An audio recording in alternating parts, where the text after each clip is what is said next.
हमारे दो सहयोगी हमारे साथ जुड़े हुए हैं। मेरठ से ऋतु है हमारे साथ और ललित हमारे साथ शिमला से है, क्योंकि मेरठ पुलिस जो है वो शिमला भी पहुंच रही है। ललित आपके पास आएंगे, उससे पहले ऋतु आपके पास आते हुए, जो पोस्टमार्टम रिपोर्ट आई है उसमें साफ साफ नजर आ रहा है कि कितनी विभत्स तरीके से उसका मर्डर किया गया है, ब्रूटल मर्डर यहाँ पर किया गया है।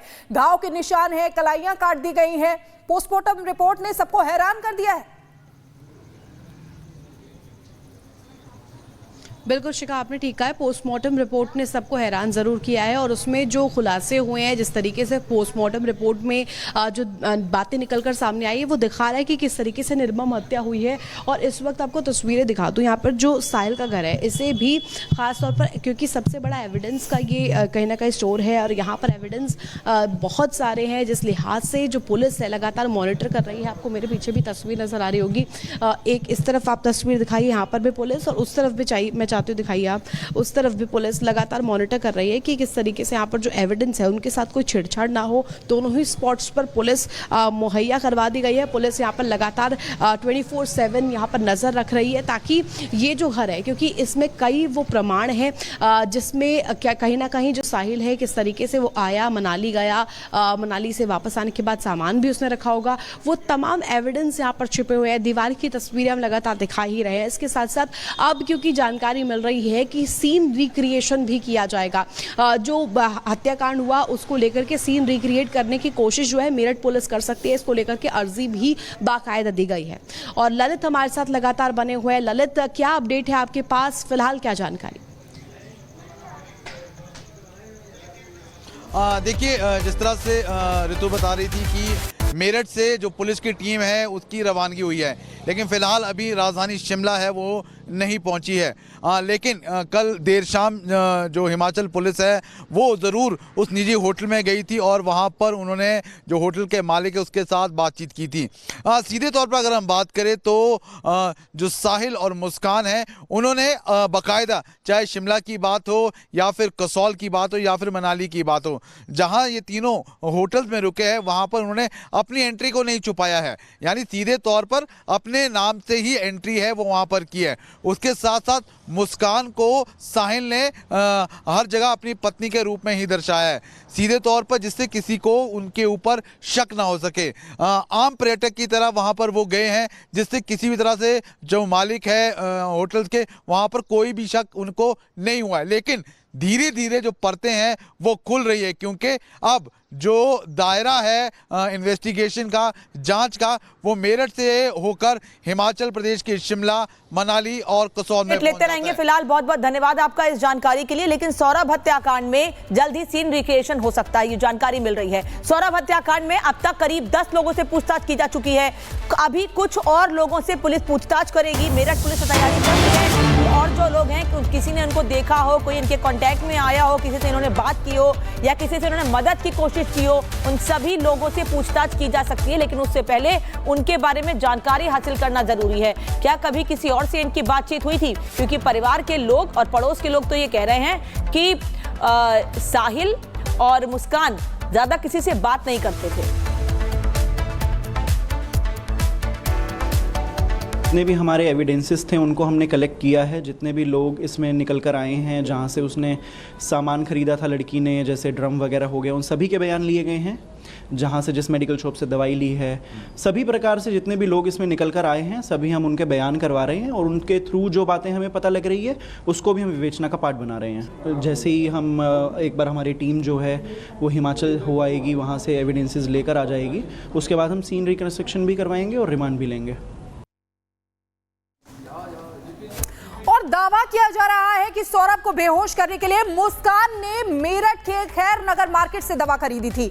जिस दुकान से दवा खरीदी गई थी उसके मालिक से हमारी संवाददाता ने बात भी की है, सुनिए।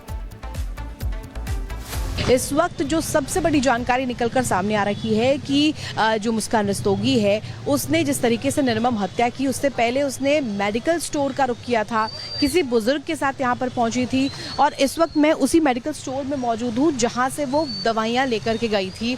और ख़ुद इस मेडिकल स्टोर के जो ओनर है अमित जोशी जी हमारे साथ मौजूद है। अमित जी, सबसे पहला मेरा सवाल आपसे ये रहेगा, मुस्कान यहाँ पहुंची थी, पुलिस की टीम आपके पास आती है जानकारी लेकर के कि मुस्कान यहाँ पहुंची थी आपकी स्टोर से दवाई। जी हाँ मैम, पुलिस वालों ने आके बताया था कि मेरे यहाँ से दवाई लेके गई है। अच्छा, क्या मेडिसिन लेके गई थी, उसका नाम? मेडिसिन आयुर्वेदिक मेडिसिन थी, हिमालय की या डाबर की, नॉर्मली जो आयुर्वेदिक होती है वो है। नींद की गोली का जिक्र हुआ? जी उसमें कोई नींद की दवाई नहीं थी। नहीं। अच्छा, ये बताइएगा उसके साथ कोई बुजुर्ग भी आया था, ये बात सामने आई है? जी हाँ, उनके साथ कोई बुजुर्ग भी था, ये था नीचे स्कूटी पे बैठे थे, वो खड़ी थी ऊपर काउंटर पर। बुजुर्ग एक उनके पिता भी हैं, कहा जा रहा है कि थियरीज गढ़ी जा रही है, उनके पिता आपने देखा उनकी तस्वीर, क्या उनसे मेल खाती है तस्वीर? नहीं, उनके पिता काफ़ी यंग एज हैं, वो जिनको साथ में लाई थी वो थोड़ा ओल्ड एज थे, उनसे ज़्यादा ओल्ड थे, एज थे। यानी कि बहुत बुजुर्ग व्यक्ति को लेकर आई थी, क्या पैदल आई थी, कैसे आई? स्कूटी पे थे। अच्छा, ये बताओ कि क्योंकि वो मेडिसिन जो बताया जा रहा है कि उसके इस्तेमाल से नींद आती है, तो क्या आप कुछ प्रिस्क्रिप्शन लेकर के आई थी या ऐसे ही?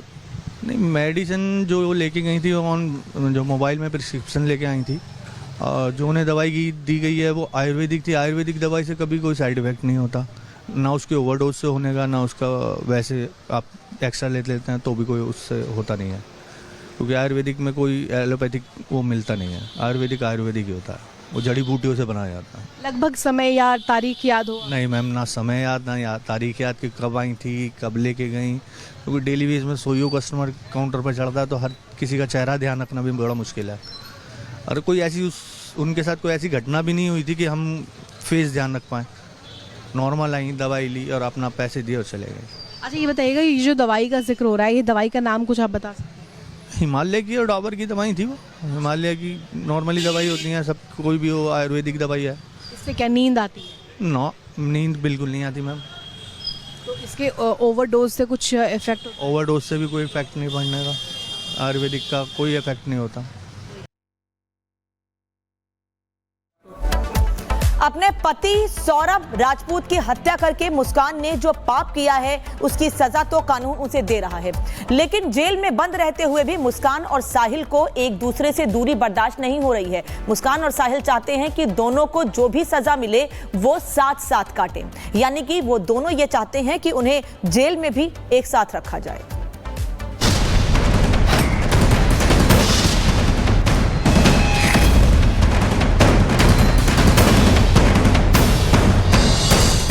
मार्च से मेरठ जिला जेल में बंद मुस्कान और साहिल एक दूसरे के करीब आने के लिए तड़प रहे हैं। अभी जेल गए केवल इन्हें 4 दिन ही बीते हैं, लेकिन दोनों को जेल में जुदाई और तन्हाई का डर सता रहा है, क्योंकि मुस्कान और उसके बॉयफ्रेंड साहिल को जेल की अलग अलग बैरक में रखा गया है, इसलिए दोनों ठीक से सो तक नहीं पा रहे। जुदाई और तन्हाई से परेशान मुस्कान और साहिल ने तो पहले दिन जेल में खाना तक नहीं खाया। खबर ये भी मिल रही है कि दोनों की जेल में करवटें बदलते बदलते रातें कट रही हैं। वहीं मेरठ जिला जेल अधीक्षक वीरेश राज शर्मा ने इस बीच बड़ा खुलासा किया है।